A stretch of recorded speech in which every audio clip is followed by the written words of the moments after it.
بسم اللہ الرحمن الرحیم الحمدللہ وحدہ والصلاة والسلام علی من لا نبی بعدہ۔ معزز سامعین، عبداللہ بن عمر رضی اللہ صحابی ہیں، سیدنا فاروق اعظم کے بیٹے ہیں، بہت بڑے صحابی ہیں۔ ان کا ایک ارشاد نقل کرتا ہوں جس سے آپ ان کی گہرائی کا متعارف ہو جائیں گے۔ وہ فرمایا کرتے تھے کہ معاذ بن جبل کی باتیں کرو تاکہ ایمان تازہ ہو جائے۔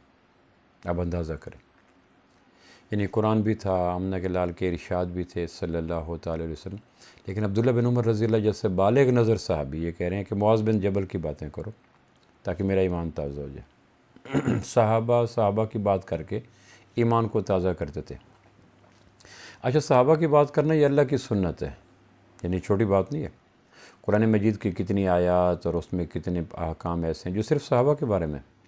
آمنوا کما آمن الناس، حبب الیکم الایمان، زینہ فی قلوبکم، کرہ الیکم الکفر والفسوق والعصیان، اولئک هم الراشدون والذین معہ اشداء علی الکفار رحماء بینہم رضی اللہ عنہم ورضوا عنہ اولئک حزب اللہ۔ اس قسم کی کتنی آیات ہیں۔ گویا صحابہ کی بات کرنا اللہ کی سنت ہے اور قرآن کے اندر موجود ہے، یہ کوئی چھوٹی بات نہیں ہے۔ صحابہ کی باتوں سے ایمان تازہ ہوتا ہے، جس طرح صبح کی ٹھنڈی ہوا سے غنچے گلاب بنتے ہیں۔ یقین جانو، میرا ایمان ہے اس پر کہ صحابہ کے تذکروں سے آدمی کا غنچہ ایمان کا گلاب بن جاتا ہے۔ آج ایمان کی تازگی کے لیے، ایمان کی افزونی کے لیے، ایمان کی نمائش کے لیے، ایمان کی بڑھوتری کے لیے، ایمان کی تازگی کے لیے، ایمان کی پاکیزگی کے لیے، ایمان کی جلا کے لیے سیدنا عبداللہ بن عمر رضی اللہ کی اطاعت میں چند باتیں سیدنا معاذ بن جبل رضی اللہ عنہ کی کرتے ہیں۔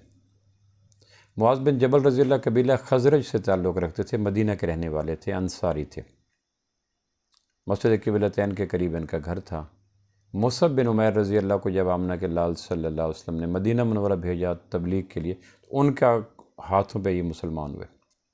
ہجرتوں کا سفر جب شروع ہوا تو اللہ کے محبوب نے ان کی مواخات سیدنا عبداللہ بن مسعود رضی اللہ سے کرائی تھی۔ حضرت عبداللہ بن مسعود رضی اللہ ان کے متعلق کہا کرتے تھے کہ معاذ فرد نہیں ہے، امت ہے۔ اللہ کے محبوب فرمایا کرتے تھے معاذ اللہ کی قسم مجھے آپ سے محبت ہے۔ آپ اسے اندازہ کریں، جب 9 ہجری کو یمن اسلامی ریاست کا سب سے بڑا صوبہ وہاں گورنر بنا کے بھیجا تو آپ نے خط لکھا تھا معاذ بن جبل کے حوالے سے اہل یمن کے نام کہ میں اپنے ساتھیوں میں سب سے بہترین ساتھی کو تمہارے پاس بھیج رہا ہوں۔ پھر جب مدینہ سے ان کو الوداع کیا تو ان کو کہا آپ اونٹ پہ سوار ہو جائیں۔ پھر اللہ کے محبوب مدینہ سے باہر تک کم و بیش 1 میل تک ساتھ پیدل چلتے گئے اور سیدنا معاذ بن جبل اونٹ پہ تھے رضی اللہ عنہ۔ حضرت معاذ بن جبل بار بار کہتے رہے اللہ کے محبوب مجھے نیچے اترنے دیں یا آپ اونٹ پہ سوار ہو جائیں۔ آپ فرمایا کرتے تھے نہ تم نیچے اترو گے نہ میں اوپر چلوں گا۔ اہل مدینہ کو بتایا معاذ بن جبل کا کیا مقام ہے۔ پھر کچھ نصیحتیں کی۔ ایک بات یہ ارشاد فرمائی کہ معاذ جب شام سے یمن سے واپس آؤ گے تو تم مجھے نہیں میری قبر کو دیکھو گے۔ یہ وہ جملہ تھا کہ حضرت معاذ کی چیخیں نکل گئیں، آنکھیں اشکبار ہو گئیں، پورا وجود ٹوٹ گیا کہ اللہ کے نبی یہ کیا کہا۔ آپ فرمایا اللہ کا نام لے کے جاؤ۔ پھر حضرت معاذ سے آپ نے ایک جملہ پوچھا تھا جس پہ پوری اسلامی فقہ کی بنیاد ہے، اب ان کی گہرائی دیکھیں۔ آپ فرمایا معاذ اہل یمن تمہارے پاس آئیں گے اور تم سے مسائل ڈسکس کریں گے کہ نیا علاقہ ہے تو تم ان کے مسائل کا حل کیسے کرو گے کہ اللہ کے محبوب میں قرآن کو دیکھوں گا۔ آپ فرمایا اگر قرآن سے وہ صریحاً جواب نہ ملے کہ پھر آپ کے ارشادات پہ غور کروں گا، کہ میرے ارشادات میں کوئی ایسی نظیر نہ ملے کہ پھر میں قیاس کروں گا۔ آج اسلامی فقہ کی ساری بنیاد اسی بات پہ پڑی ہے۔ مسائل کے حل کے لیے قرآن کی طرف رجوع کرو یا اللہ کے محبوب کے ارشادات سے صحیحہ کی طرف رجوع کرو یا قیاس کرو۔ حضرت عمر رضی اللہ کہا کرتے تھے عورتیں معاذ بن جبل جیسا بچہ پیدا کرنے سے قاصر ہو چکی۔ حضرت عمر کے دور میں 18 ہجری کو ان کا انتقال ہوا اور پورا خاندان اکٹھا شہید ہو گیا۔ جب ہجرت کر کے جب مدینہ یمن سے واپس آیا تو اللہ کے محبوب کا وصال ہو چکا تھا۔ حضور نے فرمایا تھا کہ ایک زمانہ آئے گا ایمان شام میں محفوظ ہوگا، تو یہ اس حدیث کے روشنی میں مدینہ چھوڑ کے شام چلے گئے۔ 18 ہجری کو شام میں ایک مرض چلا، طاعون امواس کا نام کہتے ہیں اس کو، اس میں خود بھی شہید ہو گئے، دونوں بیویاں شہید ہو گئی، بیٹا عبدالرحمن شہید ہو گئے، پورا خاندان شہید ہو گیا 18 ہجری کو۔ حضرت عمر کہا کرتے تھے ایک موقع پہ فرمانے لگے اگر معاذ نہ ہو تو عمر ہلاک ہو جاتا۔ جب 23 ہجری کو حضرت عمر کی شہادت کا وقت آیا تو 6 رکنی کمیٹی بنائی کہ فلاں خلیفہ ہو جائے فلاں، تو اس موقع فرما رہے تھے کاش معاذ بن جبل زندہ ہوتا تو مجھے انتخاب کی ضرورت نہ پڑتی، میں چپکے سے اقتدار کا تاج ان کے سر پہ رکھ دیتا۔ عبداللہ بن عمر رضی اللہ عنہ کی وفات کے بعد صحابہ سے کہتے معاذ کی باتیں کرو تاکہ ایمان تازہ ہو جائے۔ آپ اندازہ کریں 36 سال کی عمر تھی، عین جوانی کے عالم میں شہید ہو گئے۔ طاعون کا مرض لگا، دونوں بیویاں شہید ہو گئی اس دن، خود اسی مرض میں شہید ہو گئے، بیٹا ایک ہی تھا عبدالرحمن بن معاذ، وہ بھی شہید ہو گئے۔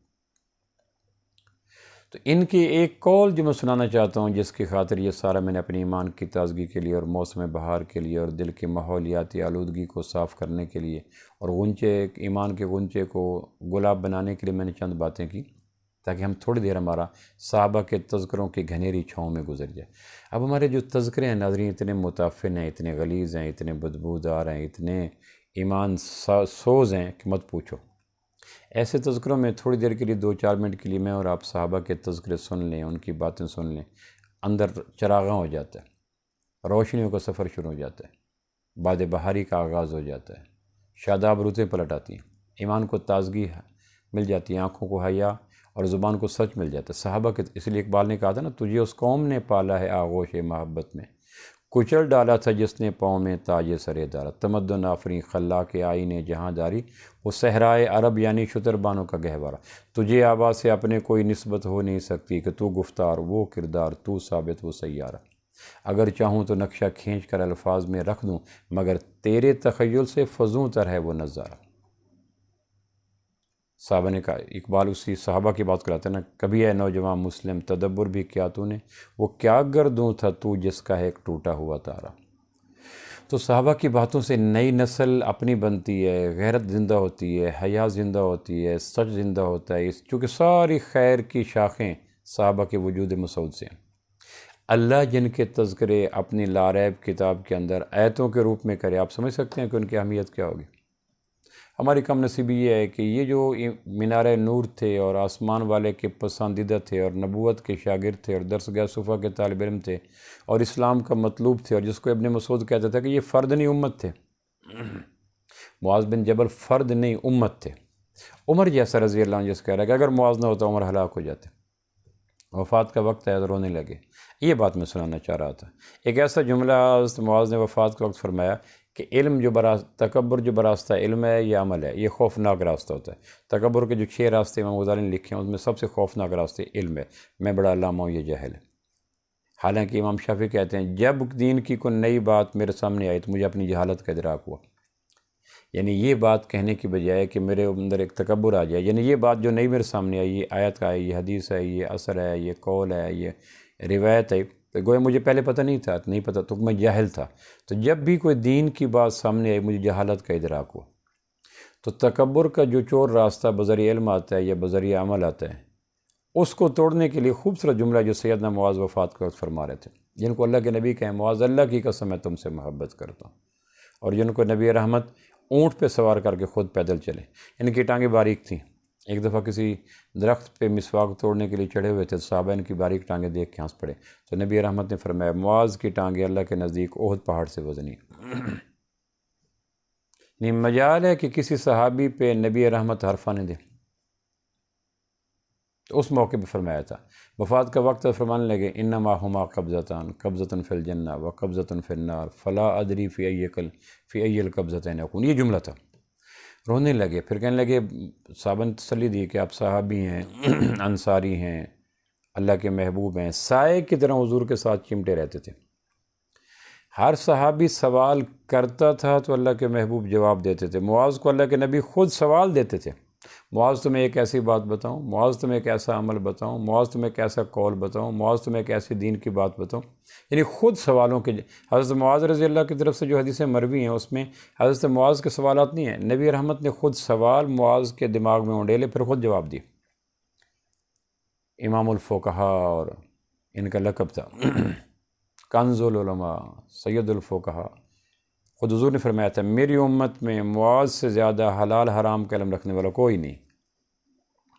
یہ وفات کے وقت اس پائے کے صحابی ابن مسعود کے بھائی، مدینہ منورہ میں بڑے انصار میں قبیلہ خزرج کے رہنے والے، مسجد کے امام، اللہ کے محبوب کے دور میں سب سے بڑے صوبے کے گورنر، یعنی یمن سب سے بڑا صوبہ تھا، وہ وفات کے وقت کانپ رہے ہیں، ایسے ٹریملنگ کانپ رہے ہیں۔ کسی نے کہا کیا ہوا؟ کہا مجھے اللہ کے محبوب کی یہ سنیے گا، یہ بات میں کہنا چاہ رہا تھا کہ مجھے اللہ کے محبوب کا وہ ارشاد یاد ہے، جب اللہ کے محبوب نے ارشاد فرمایا تھا صلی اللہ علیہ وسلم کہ جب اللہ نے انسانوں کی روحوں کو پیدا کیا تو کچھ روحوں کو اپنے دائیں مٹھی ملے، انما ہما قبضتان،